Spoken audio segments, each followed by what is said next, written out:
काय लिहिलंय ने? My husband is a green flag.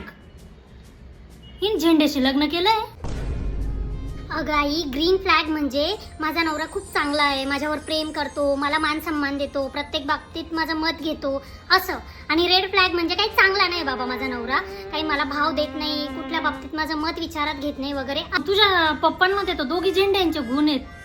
मग मी आता पोस्ट टाकते, माय नवरा इज अ जांभळा झेंडा. आता लाल आधी का हिरवा जांभळा होतो ना, म्हणून. आई तू राहू दे ग, अशी काही पोस्ट करू नको हा. होट का ग?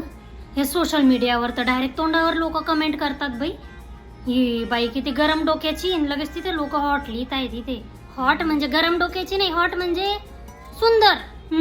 आणि तू कोणत्या देशाची इंग्रजी शिकवते बाई मला? त्या दिवशी तर म्हणे ते बुट्टी फुल आणि प्रीती म्हणजे सुंदर असतं म्हणे, आणि आता म्हणे हॉट म्हणजे सुंदर असतं. हॉट म्हणजे ना वेगळ्या प्रकारचे सुंदर. बाई ग, तू पण वेगळीच सुंदर आहे. मी पण तुझा फोटो टाकते, माझी माय हॉट मुलगी. अशी काही पोस्ट करू नको आई हा. राहू दे राहू दे. 3 बदाम का ग? कोण आहे आंबेला तुझ्या फोटोला 3 बदाम दिले? आणि झापू का मी याला? काही आहेत की नाही याला आया बहिणी? आई अशी लाल हृदयाची कमेंट केली म्हणजे काय हमारा दिल आपके पास आहे असं नसतं ते. म्हणजे ही पोस्ट, हा फोटो मला मनापासून आवडला असं. असं का? कोणाला पण देऊ शकतो का मग आपण? नाही, तू नको दिवसा कोणाला. का ग? या गुड्डीच्या फोटोच्या खाली त्या पिंकीने आय लव्ह यू लिहिलंय बाई.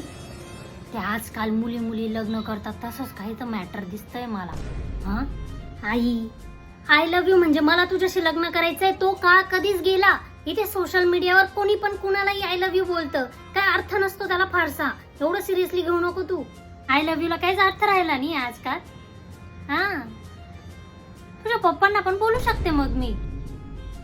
आई राहू दे.